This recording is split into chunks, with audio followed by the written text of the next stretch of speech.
One of our Beat Diabetes viewers recently shared these thoughts. What I can't understand are the plant-based folks who swear that going total vegetarian lowers their blood sugars and does the same thing low-carb does. How can that be true? Are they all lying? I know for sure it doesn't work for me. I'd love to do the total vegetarian, but my meter won't let me. Any thoughts on this contrast? Now, I don't normally take a whole program to respond to a single question, but in this case, I will.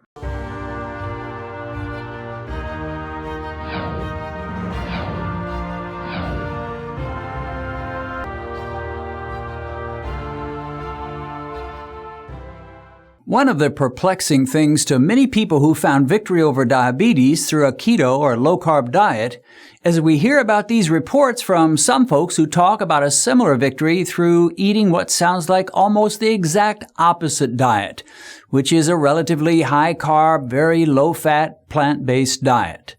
The person whose comment I read at the beginning asked a good question. Are they all just lying?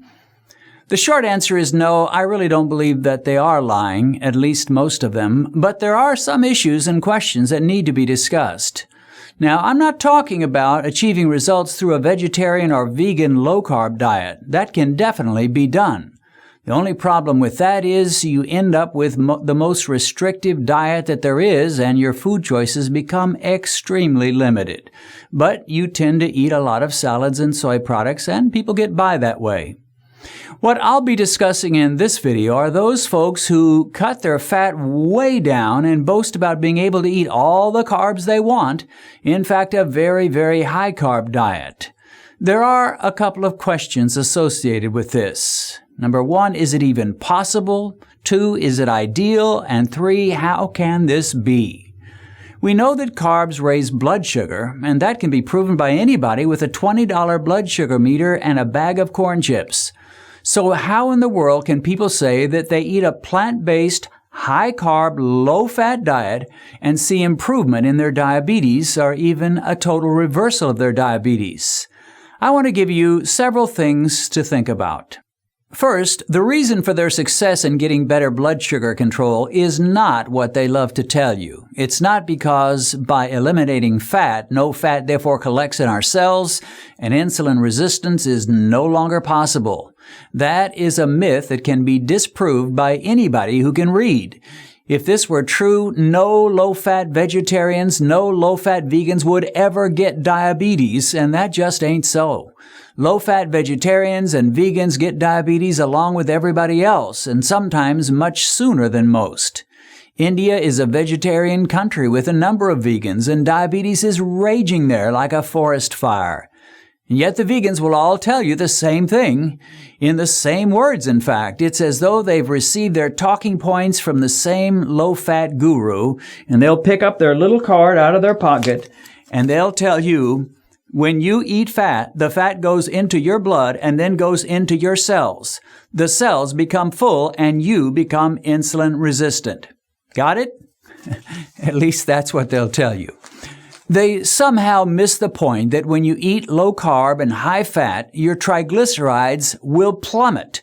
The people with the highest out-of-control triglycerides are always the high-carb eaters. Triglycerides are the fats in your blood, so this means the more fats on your plate, the less fat in your blood. But the militant vegans will tell you the opposite is true. The more fat on your plate, the more fat in your blood, and then all that fat goes into your cells. They could not be more wrong. And if they're assuming that we get fat from eating all that beef, which is loaded with saturated fat, where did those cows get all that fat? From eating hamburgers? Oops, that can't be right. Cows eat grass. Cows are the ultimate low-fat vegans, and yet their bodies are usually filled with saturated fat. Okay, with that said, one point I need to make is something we would all agree on, that the standard American diet, or the standard Canadian diet, or the standard Australian diet, or any other standard diet, pretty much, is absolutely terrible. It is the unhealthiest diet possible, and the wonder is not that there's an epidemic of diabetes in the world today. The wonder is how so many people manage to put it off for 40 or 50 years before becoming diabetic. So what is a standard diet?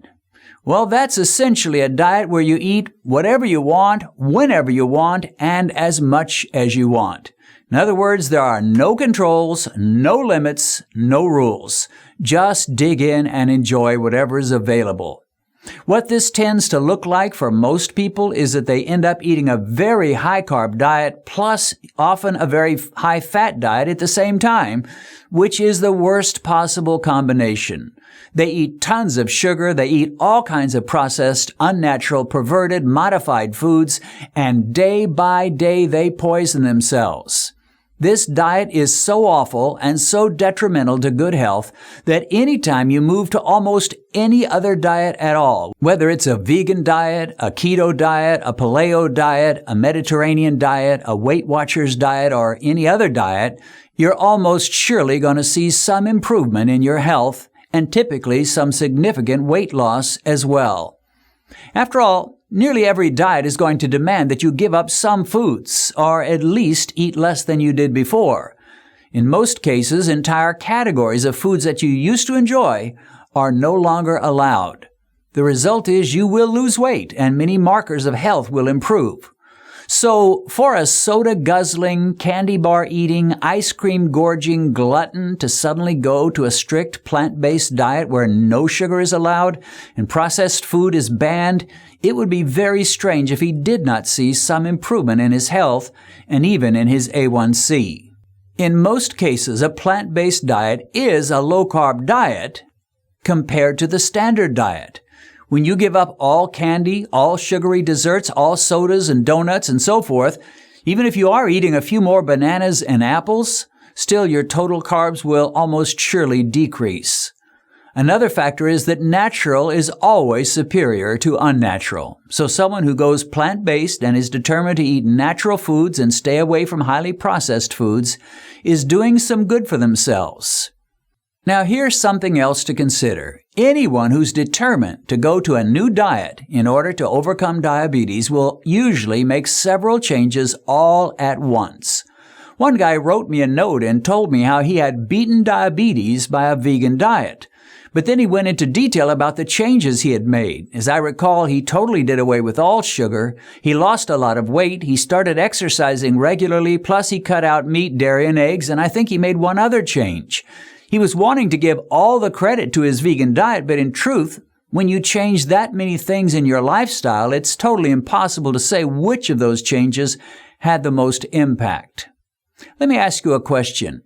What would it take for a diabetic to become a non-diabetic according to the numbers? The answer to that would differ from one person to the next. There are some folks who, if they just dropped 40 pounds, they would see their A1C drop into the normal range. That's all it would take. That's the only change necessary for them. But there are others that it would take far more. For many diabetics, if you simply gave up all sugar and sugary foods, gave up chips and lost 25 pounds, you might find your A1C lower than you'd had in years. But again, there are others who've had serious diabetes for a long time, and it would take far more changes. Keep this in mind whenever you lose significant weight, say 40 pounds or more, and you manage to keep that weight off. What this means is that you're cutting your calories and your carbs by a significant percentage, and if you can do that, it would be very strange if you did not see an improved A1C score. I watched a video by Dr. Sten Ekberg recently where he talked about this very subject, and by the way, I like Dr. Ekberg a lot.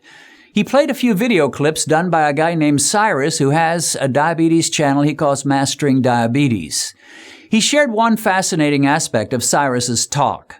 This guy named Cyrus, showed a graph of what he considered 3 normal glucose responses to meals.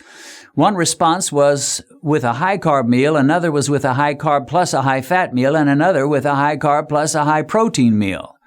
With the high-carb meal, he showed what he supposed to be the average and healthy glucose response to such a meal. He considered this a healthy response, and this response showed glucose rising from around 100 milligrams per deciliter up to 172, and then falling precipitously in around 3 or 4 hours, eventually getting down to around 55 milligrams per deciliter, which is hypoglycemic. This terrible rise and fall would represent about a 117-point spread between your high and your low after eating a high-carb meal. And he tells us that this is normal and desirable? No, a 117-point swing at every meal is neither normal nor desirable. And having your glucose rise to a peak of 170 after every meal would be a disaster. Now, it's true that eventually the numbers came crashing down and actually went too low. But is that healthy? Should that be our goal? But that is precisely what a high-carb meal will typically do to many people, especially if your pancreas is still working well or if you're taking insulin. You go too high and then you drop too low. Let's imagine you buy a house and your home builder tells you that you have a special thermostat that he's going to program for you. He asks you, what is your ideal temperature? You tell him 70 degrees or 21 degrees Celsius. He tells you he'll set your new fancy thermostat and it will do this for you. And so you move into your new house and immediately you're miserable.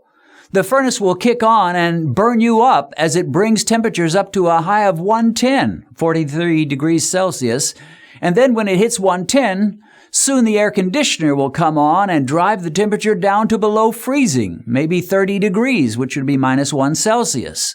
And all day long, it's like that. You're burning up half the time and freezing the other half.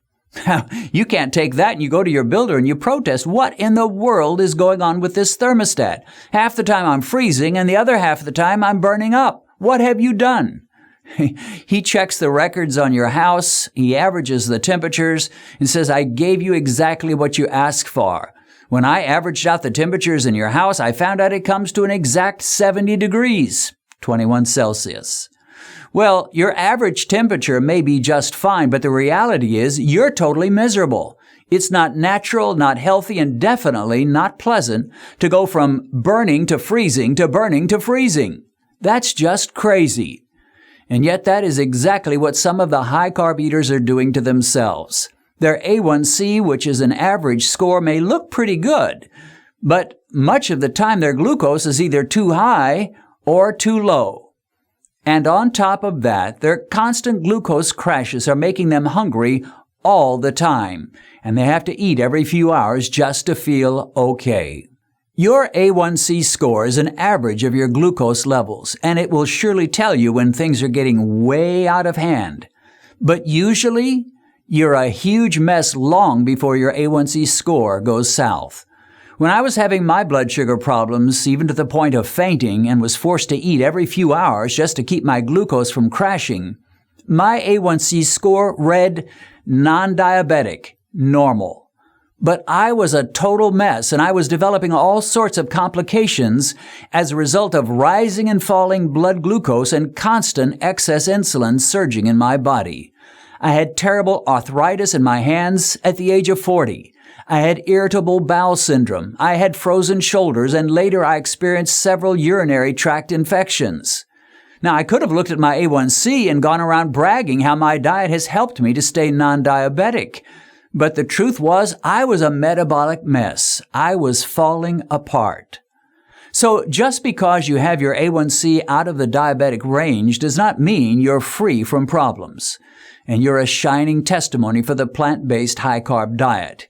If you're eating constant high-carb meals, there's a pretty good chance you have raging insulin levels, and you will eventually pay the price for pushing your body and your pancreas that hard.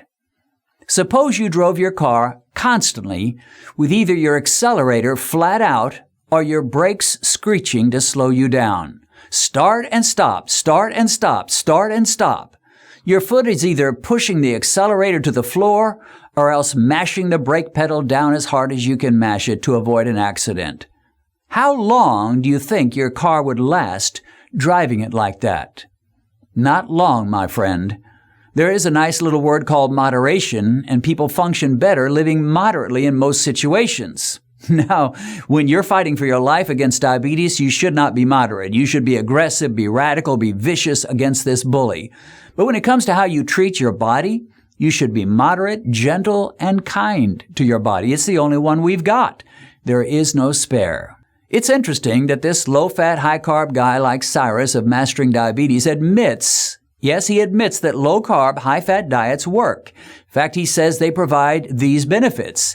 They give you a better A1C, more stable blood sugar, they reduce the need for insulin, they reduce LDL cholesterol, and they cause you to lose, in his words, a ton of weight. But then he goes on to declare that these are all just temporary benefits. In the long run, they will cause you all kinds of problems. He's got one little scrawny study to try to back that up, but the truth is the science does not back that up. Science over the last 20, 30 years is all showing the value of the low-carb/keto diet. And my own experience certainly doesn't support that either. I've been doing low-carb for almost 20 years, and so far, so good. If I had an A1C of 12 or so for the last 20 years, do you think I'd be saying so far, so good? Let me just close with this. It's not my place to tell you which diet to choose. You're free in every way to choose whichever diet that seems best to you. And if you want to try a vegan diet or a vegetarian diet, go for it. Now, if you keep your carbs low, you can definitely see tremendous benefits. And for those who say, I don't want to keep my carbs low, I want to do vegan high carb or vegetarian high carb. Well, that's fine. But here's a little advice. First, if your A1C is pretty good and you're eating a high-carb diet, get an insulin test and find out whether you have a problem with super high insulin levels. I would guess that many of you will have significantly elevated insulin. Not all, but many. Eating all those carbs is going to create a lot of insulin release. There's just no doubt and no controversy about that. And second, if you decide to journey to the land of the vegans or the land of the vegetarians, especially you're going to go high carb, take somebody with you. Don't go alone. Who should you take? His name is Mike.